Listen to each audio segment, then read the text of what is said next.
Okay, and now it's time for our weekend recap. We're going to kick it off with Maisie Rose versus Jasmina Sopotnetska, a prediction I missed. I thought Maisie Rose would pull it off. She didn't. She got out-muscled. She got outboxed by the taller, longer fighter who used her height, used her length, and used her legs to move around the ring, set traps, walk Maisie Rose into straight punches from the outside. The number of right hands she absorbed coming in It was like target practice. for Jasmina, it was. Each round similar to the last, where Maisie Rose is the aggressor and Jasmina is the defender.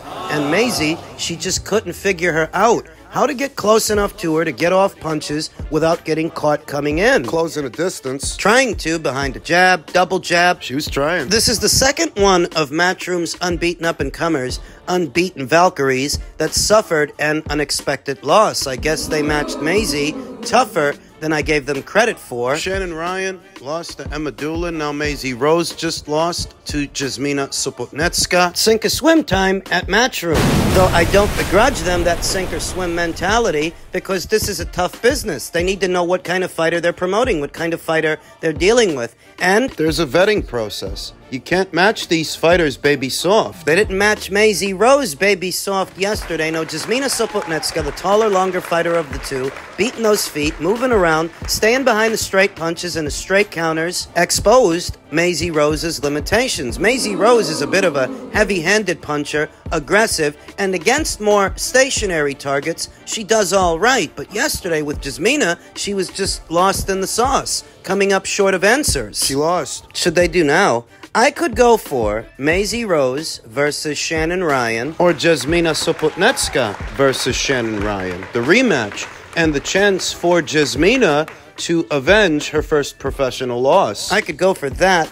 In the main event, we saw Johnny Fisher versus Alen the Savage Babic, and I knew the fight would end by way of knockout. I had Johnny Fisher winning the fight. It was just a question of how will he look up until the knockout happens. Being honest, I didn't think the fight would end in the first 40 seconds. The prediction stuck, but I thought it would go a bit longer. For those of you that saw my prediction video, I had Johnny Fisher winning the fight by way of knockout, but I did think it would go a few more rounds. In the opening round, you saw Johnny Fisher almost immediately get off one or two right hands that were having a noticeable effect on the noticeably smaller and stumpier Alen Babic. You could see the power. You could see almost immediately that Alen couldn't get out of the way of those right hands. Sensing that the end was near, Johnny Fisher lets go of a salvo of punches. Rocks Alen Babic, who's sent to the canvas. Pops right back up. Perhaps he should have taken his time a little more, as his legs were not under him. Springing up as quickly as he did, you could see he was on spaghetti legs, jelly legs. Good showing for Johnny Fisher. In terms of the highlight reel and in terms of marquee value, casuals love knockouts.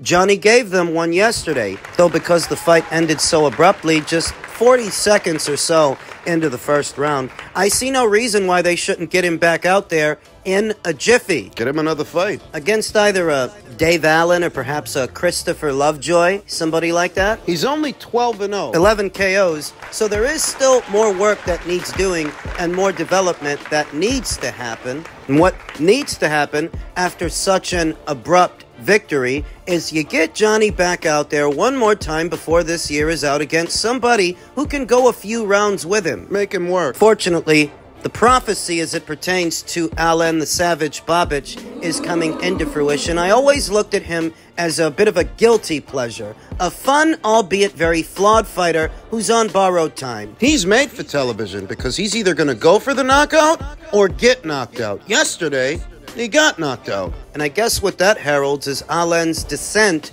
to journeyman status, gatekeeper status. It's the second time he got knocked out like this in the first round. The first time was against Lukas Rozansky in Poland, then yesterday in the UK. Against Johnny Fisher. I've got nothing against the man, but I'm a realist. Alen Babic has always had glaring limitations, and you can only get but so far. Those tactical and technical limitations intend him with his lack of stature that he's not even a big heavyweight. Just is what it is. Congratulations to Johnny Fisher for delivering a highlight reel knockout for his fans. We then move over to the main event of the Golden Boy Promotions show, the William Zepeda versus Giovanni Cabrera fight that ended almost as abruptly as the fight we just talked about, the Fisher versus Babic fight. This fight only lasted 3 rounds, where Giovanni Cabrera, then unbeaten, was able to go 12 with Isaac Cruz, another pressure fighter. Like William is a pressure fighter. He couldn't make it to the midway point with William Zepeda, and I believe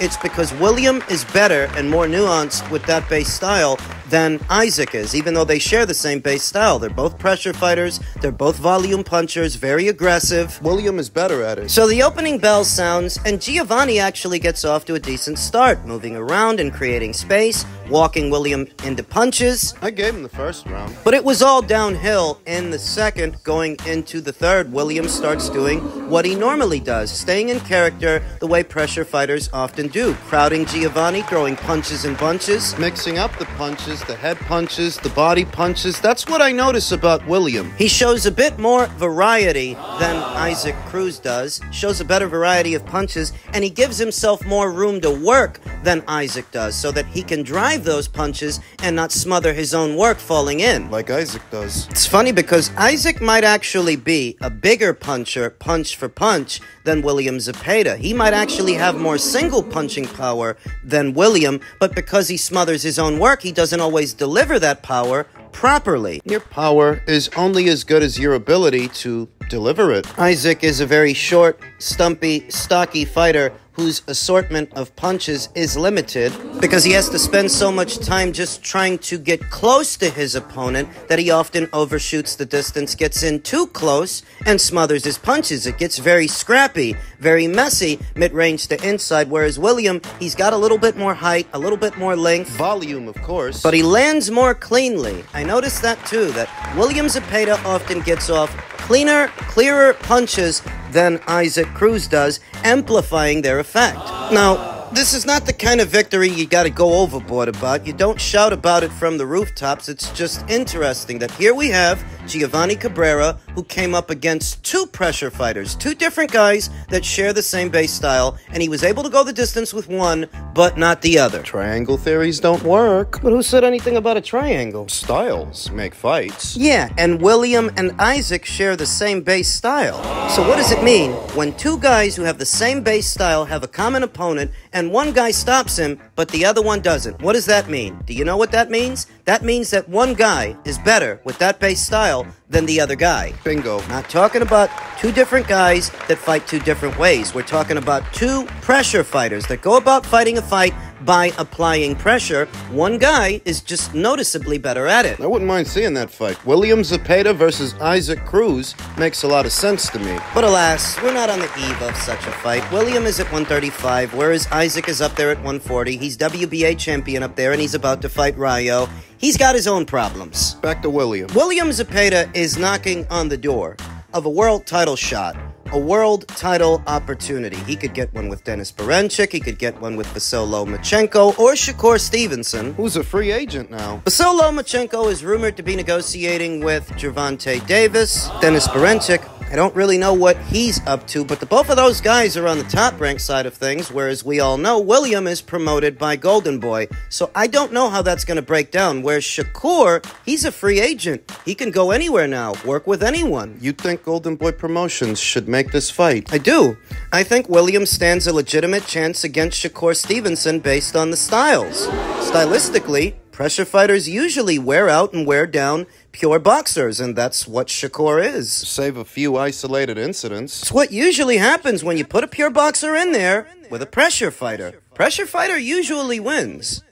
We then move over to the Top Rank show, where I predicted that something controversial was about to happen between O'Shaquie Foster and Robson Conceicao. Ahead of the fight, I said, they keep giving Conceicao title shots. It's making me nervous, and I might have to go with the Brazilian on points, on the premise. You got a title shot with Oscar Valdez, another one with Emmanuel Navarrete, and yet another one with O'Shaquie Foster?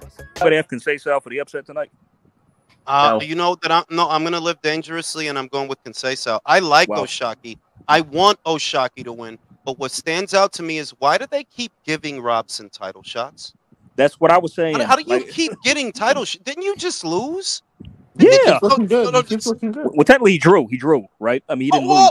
But still. Okay, but still. But you see my point there, like, you come off a draw right into another title shot. You know, if I didn't know better, I think they're trying to put a title in your hands. Yeah, sometimes it doesn't even come down to the boxing so much as the politics, and that's how this fight looked to me, and on that premise, I went with Conceicao to win on points. What we saw in the fight was Robson was trying for a lot of straight punches from the outside coming in to close the distance to get inside on O'Shaquie, but O'Shaquie was rolling and countering and creating space, managing the distance well to where a lot of what Robson threw wasn't even landing. Wasn't getting in. When he wasn't missing punches outright, his punches were being blocked and or countered, though I think O'Shaquie could have done a bit more to keep the counters coming, keep the activity up. There's too many quiet moments. Though there is also the feeling that the judges made up their mind about who was going to win this fight before the bell even rung. Because Robson did win this fight. Categorically, for me, this was a robbery. Daylight robbery. But I was expecting one. That Robson is getting one too many title shots for my liking, and that enough of an effort wasn't made to put O'Shaquie in a unification match. After the Abraham Nova fight, that would have been the logical course of action, that he successfully defended the title. Now get him a champion. They didn't. There was talk of doing an Emmanuel Navarrete versus Oscar Valdez rematch for what still is Emmanuel's WBO title. I don't think that's what's going to happen. I don't think that's the rematch, the sequel we're going to get. The sequel I think we're going to get is Conceicao versus Navarrete for 2 alphabet titles instead of just one. Their fight ended in a draw, remember? Now that Emmanuel's not staying at 135 pounds, he may yet move back down since he lost to Dennis. He might run it back with Robson. For 2 alphabet titles instead of just one. Emmanuel's fight with Oscar was too lopsided. There's no need for a rematch, whereas between him and Robson, that was more competitive. That was scored a draw. And what happens with O'Shaquie? Maybe they get him and Oscar Valdez fight for what is Oscar Valdez's WBO interim status? I don't know. Maybe they do that. We'll see. But the prediction stuck, and I went with Robson Conceicao to quote-unquote win a points decision, and that's what he did, sort of. On to the main event. Shakur Stevenson's title defense against Artem Haratunian, and what was the final fight of his existing top-ranked deal. This fight has left us with a lot to reflect upon, so for now, we'll just focus on the fight and what we saw. And what we saw from Shakur in this fight, it was different than what we saw in his last fight with Edwin De Los Santos, though he still failed to wow the audience, to wow the people at home. Why? In this fight, unlike the last one, after a couple of rounds and he got more settled in, he starts coming forward, trying to press Artem Haratunian, trying to put pressure on him, but it was inconsistent. Too inconsistent to really put a dent in the guy, to drop him or stop him. Wasn't a fun fight to watch. Shakur was trying to show a little bit more moxie in this fight than he did in the last one. He wasn't on his bike in this one. He was the guy coming forward after a couple of rounds, stepping into his punches, going to the body, getting off shots downstairs on Artem Haratunian, who, after a while, he was the man moving lateral. He was the man backing up on the defensive. So why are people saying it was boring? Because Shakur was taking turns. He was punching in sequence, only really letting his hands go when it was safe to do so. That if this was his impression of a pressure fighter, putting pressure on a guy, his pressure was too inconsistent. Didn't let his hands go often enough to pile on the damage and drop or stop the guy. Too many lulls in the action, too many breaks in activity, too many quiet moments. Even though Shakur is coming forward, catching and shooting out of the high guard, he's just not letting his hands go often enough to put a dent in Artem or entertain the spectators. He's skilled. Catching and shooting out of a high guard or rolling and countering out of a Philly shell, alternating the guard. Shakur is skilled. No one's saying that he isn't. He's good at what he does. But what he does isn't always fun to watch. And frankly, he has his limitations that a lot of people don't want to acknowledge. Tactically and technically, he's skilled, very skilled. A good textbook boxer. But there is such a thing as being too textbook. He clearly doesn't want to trade punches. He's still a safety-first fighter, and you can see that from him whether he's on the back foot or the front foot, trying to apply pressure. That he's not much for exchanges. He punches in sequence. He's not big on power, back foot or front foot. Yesterday, he's stepping into his shots. There's not that much steam on them, and his activity is so inconsistent, he can't really build on what gets in. It's just not happening often enough. After a while, Shakur's combinations, whenever he did let his hands go, it became monotonous, and before you know it, people were leaving. They were leaving the arena early. Videos pouring in from those who were in attendance, people that were there telling me the audience had seen enough and a lot of them started to leave. The previous era, the Mayweather era, convinced a lot of people that a safety-first mentality inside of the ring, safety-first fighting and defensive fighting is the best way to go about fighting a fight.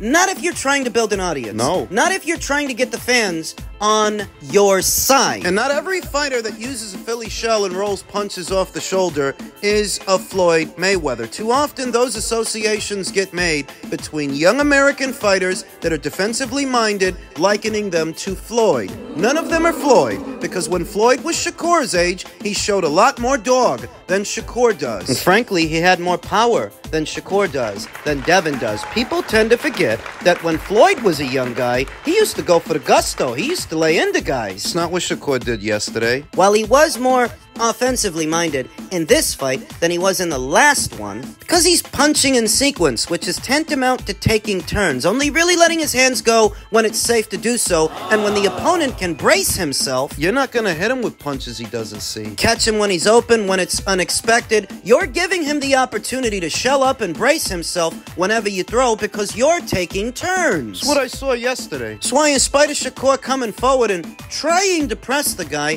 he didn't really hurt him, and he didn't get him out of there because you're punching in sequence. It's the shots that a guy isn't ready for, the ones he doesn't see coming, that do the most damage. And you're not going to get off shots like that if you're taking turns. You're already not big on power. You're already not a knockout merchant or a heavy-handed guy. So your best bet to score a highlight reel knockout is counter shots when a guy don't see him. He tried to do better. I'll give Shakur that much, that he did show more offense in this fight, noticeably more offense in this fight than he did in the last one. But ultimately, it's a ho-hum decision victory. This is not the kind of fighter you show to a casual to advertise how great boxing is and how entertaining it can be. Not Shakur. Sorry, I'm not trying to be hard on him, but that is the reality of things. It wasn't a particularly entertaining fight. Shakur's good at what he does, but it's not always entertaining.